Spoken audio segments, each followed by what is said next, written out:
In order for session-by-session tracking measures to feel collaborative and useful, the therapist asked Kelsey's opinions about how they will monitor progress.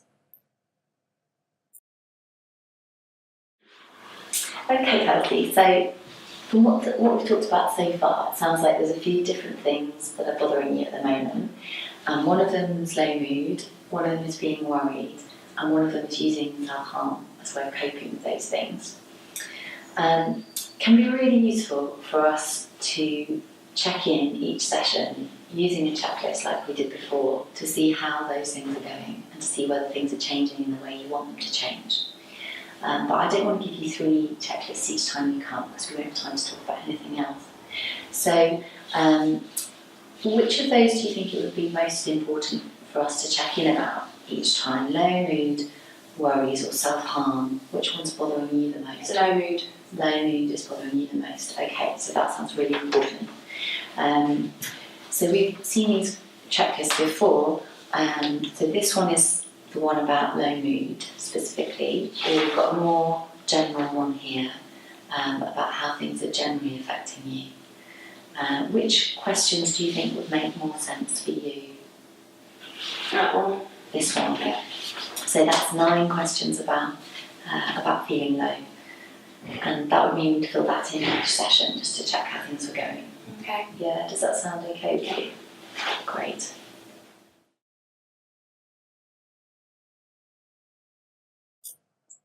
Alternatively, young people might choose to use a more general monitor of progress. So Kelsey, it sounds like from what we've talked about so far, there's a few different things that are bothering you at the moment.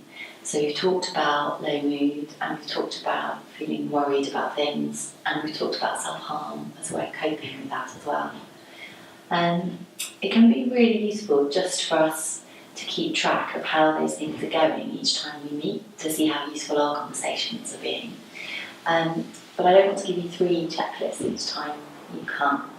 So which one of those is causing you the most difficulty? So low mood, self-harm or worries, which one is bothering you the most? All of them really. The self-harm is just a way of like getting through the low moods, but then that's causing arguments with my mum, just making me worry more. So all of them. So it's kind of all interlinked really. Yeah. It doesn't really make sense to separate them so much. Yeah. Okay. Well, out of these checklists that we've looked at before, we've got this one which is about low mood. Yeah. Or we've got this one which is a bit more general, so thinking about how difficulties might be impacting on your life in general. Which one do you think makes more sense to you? The general one. The more general one, yeah. So we could use that one and check in each session about how things are going. Does that sound okay with you? Yeah. Great, so that way we'll be able to find out a bit about everything that's going on.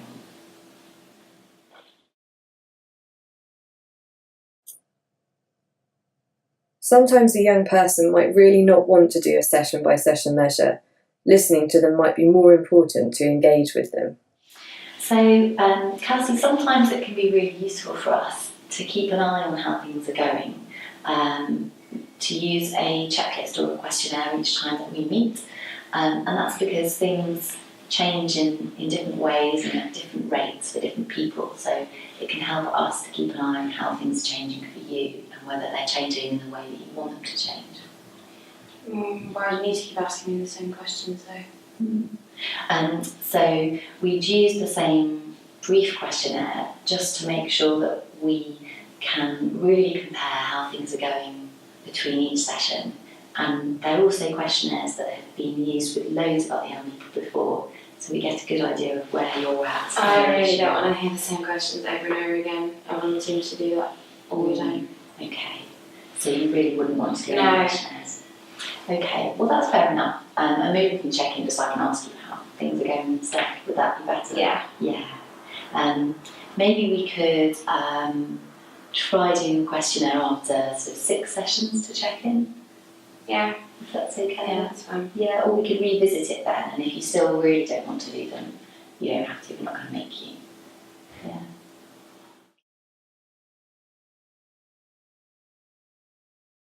It is also important to give the young person the chance to feed back about you. So one thing that's really important is that we are able to see that we're working well together and check in that we're working well together. Part of that is about feeling okay to let each other know how things are going in our sessions, so in our conversations. Because sometimes I'll make mistakes and I might misunderstand you, and it would be really helpful for me if you could let me know when that happens. So I find it really useful to check in at the end of a session just to find out whether we've covered everything you want to cover or how things have been for you. One of the things I use for that is these 4 lines. So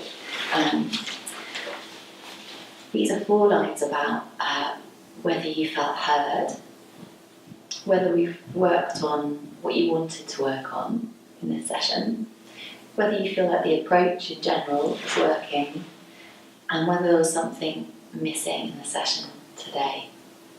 So, do you want to have a go at getting those in? Yeah, does that make sense? So just put a cross wherever you want. And don't worry if you're saying things aren't perfect. I'd much rather know if things can be improved on so they can be as good as they possibly can be.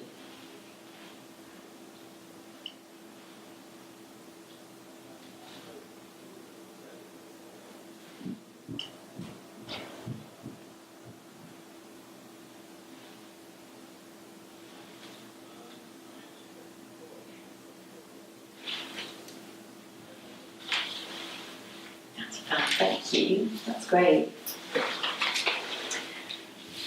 So just notice on this one, there was something missing in the session today, or overall today's session was right for me, sort of mostly towards that end of things being right for you. Yeah.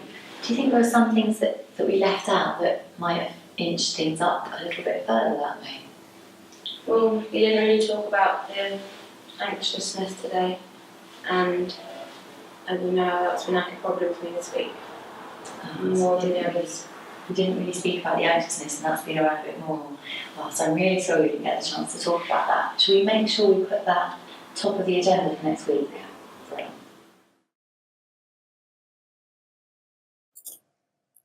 It might be useful to try to set up expectations so that young people are prepared for fluctuations in the trackers.